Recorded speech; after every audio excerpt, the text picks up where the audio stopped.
बहुत बड़ा बदलाव है। रेलवे में भी यही तस्वीर दिख रही है। वंदे भारत और अमृत भारत ट्रेनें इस क्षेत्र को जोड़ रही है। नई रेल लाइनें तैयार की जा रही है।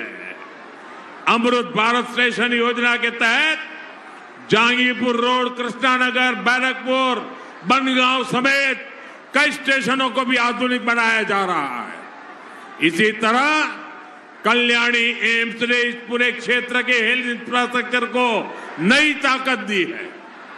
बारासत में एक नए मेडिकल कॉलेज को भी मंजूरी दी गई है। साथियों, इस क्षेत्र में नदी जल कटाव एक बहुत बड़ी समस्या है, लेकिन निर्मम सरकार में यहां का सिंचाई विभाग सिर्फ टीएमसी नेताओं की तिजोरी सींच रहा है। जो पैसा कटाव रोकने पर खर्च होना चाहिए था, उसकी लूट हो रही है। हर साल यहां कितने ही घर बाढ़ में बह जाते हैं। आप यहां बीजेपी सरकार बनाइए। इस क्षेत्र को ऐसी चुनौतियों से मुक्त करने के लिए हमारी सरकार दिन रात काम करेगी। साथियों, पहले जब पूरी दुनिया में भारत की अर्थव्यवस्था का दबदबा था, तब मुर्शिदाबाद का नाम भी छाया रहता था। मुर्शिदाबाद के सिल्क की दुनिया दीवानी रहती थी, लेकिन यहां की सरकारों की निरंतर उपेक्षा ने सिल्क इंडस्ट्री को तबाह कर दिया। बीजेपी सरकार बनेगी तो इस स्थिति में भी सुधार किया जाएगा। आज बीजेपी सरकार देश भर में टेक्सटाइल पार्क बनवा रही है। बंगाल में भी हम सिल्क किसानों के लिए विशेष नीतियां बनाएंगे, उनका जीवन सुधारेंगे। साथियों, बंगाल में टीएमसी मां माटी मानुष का नारा लगाकर सत्ता में आई थी, लेकिन टीएमसी अब बंगाल में घुसपैठियों द्वारा, घुसपैठियों के वोट से घुसपैठियों की सरकार बनाना चाहती है। आप मुझे बताइए, क्या आप घुसपैठियों की सरकार बनने देंगे? घुसपैठियों की सरकार चलने देंगे? घुसपैठियों को सरकार में आने देंगे? साथियों, पूरे बंगाल के लोगों ने, हम सब ने मिलकर के टीएमसी को घुसपैठियों की सरकार बनने नहीं देना है। इसलिए बंगाल का ये चुनाव केवल सत्ता परिवर्तन का ही चुनाव नहीं है। ये चुनाव बंगाल की पहचान बचाने का चुनाव है। आज यहां कई इलाकों में डेमोग्राफी तेजी से बदल रही है। आपकी जमीनें कब्जा हो रही है। बंगाली मानुष के व्यापार रोजगार पर कब्जा हो रहा है। बंगाल की संस्कृति पर खुलेआम हमले होने लगे हैं। अभी पिछले महीने रामनवमी का पावन अवसर था। पूरा देश श्रद्धा में डूबा हुआ था, लेकिन पश्चिम बंगाल में जो कुछ हुआ आप सबने देखा। रामनवमी के जुलूस पर पत्थरबाजी हुई, दुकानों में तोड़फोड़ हुई, आगजनी हुई।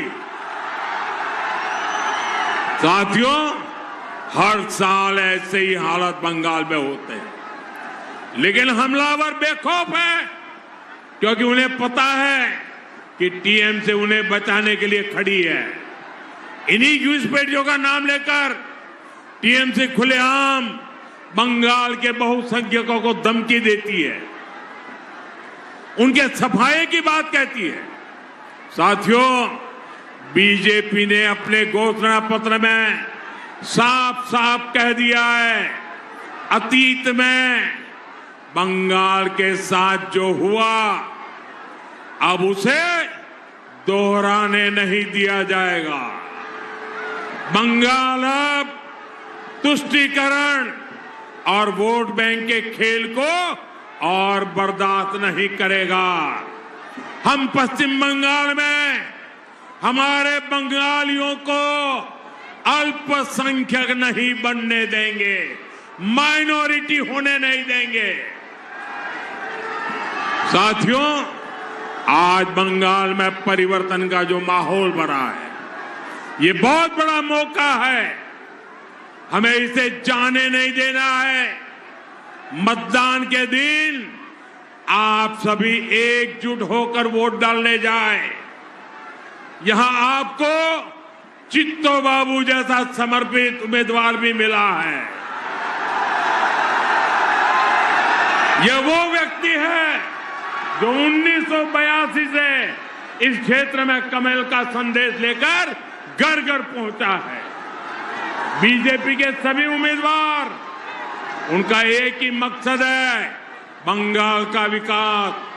बीजेपी का एक ही संकल्प है, बंगाल के भविष्य का निर्माण। ये संकल्प आपके आशीर्वाद से पूरा होगा। आपका एक एक वोट आने वाली पीढ़ियों के लिए वरदान होगा। और भाइयों बहनों, चलते चलते मैं एक और बड़े षड्यंत्र से आप सबको सावधान करना चाहता हूं। जैसे जैसे चुनाव पास आ रहे हैं, ये तृणमूल वालों को अपनी पराजय निश्चित दिखाई देने लगी है।